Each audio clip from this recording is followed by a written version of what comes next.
Halo, berjumpa lagi dengan saya Syam dalam kesempatan kali ini di Fundamental in 6 Second. Untuk data yang pertama, kita punya data dari Swiss, yaitu CPI yang dirilis month per month, dan diprediksi untuk CPI kali ini akan melemah atau menurun dibanding dengan periode sebelumnya. Dan untuk data yang kedua, kita punya ISM Manufacturing PMI, dan diprediksi untuk data ini akan meningkat sedikit dan akan cukup memberikan dampak yang positif terhadap pergerakan mata uang dolar Amerika.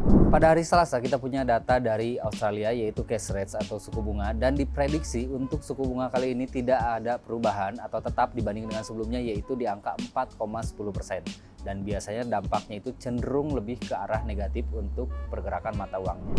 Disambung pada hari Rabu, kita punya data dari OPEC, yaitu ada OPEC meetings yang biasanya data ini akan ditunggu oleh para investor karena ini juga cukup berpengaruh terhadap pergerakan beberapa mata uang global di dunia.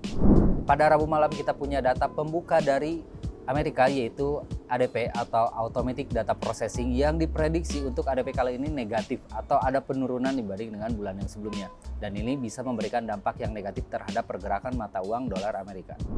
Masih di jam yang sama di hari Rabu malam, kita punya data dari Amerika juga, yaitu Unemployment Claims, dan diprediksi untuk Unemployment Claims ini akan lebih tinggi dibanding dengan sebelumnya.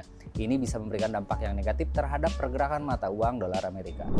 Masih dari Amerika, jam 9 malamnya kita punya data dari ISM Service PMI, dan diprediksi untuk data ini sedikit mengalami kenaikan, tapi kemungkinan tidak akan berpengaruh terlalu besar terhadap pergerakan mata uang dolar Amerika.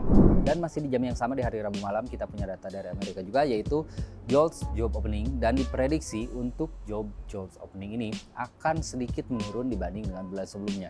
Ini biasanya akan memberikan sentimen yang negatif terhadap pergerakan mata uang dolar Amerika.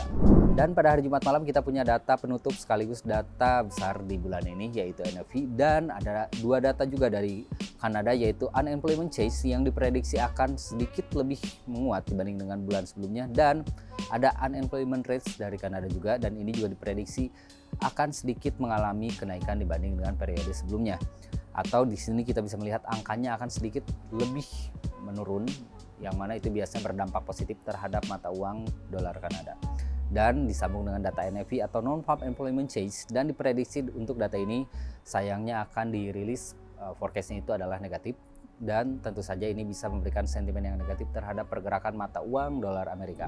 Ada average hourly earnings juga yang dirilis pada jam yang sama, dan diprediksi untuk average hourly earnings ini akan tetap dibanding dengan bulan lalu, dan dampaknya akan cukup negatif atau memberikan sentimen yang negatif terhadap pergerakan mata uang dolar Amerika bila mana angkanya dirilis di bawah 0,3%. Dan masih di jam yang sama di hari Jumat malam, kita punya data dari Amerika juga, yaitu Unemployment Rates, dan ini diprediksi akan sedikit menurun dibanding dengan bulan sebelumnya. Ini biasanya bisa memberikan dampak yang cukup positif walaupun tidak akan terlalu besar untuk pengaruhnya, karena beberapa data utama yang lebih besar dari itu dirilis dominan diprediksikan dalam keadaan yang negatif.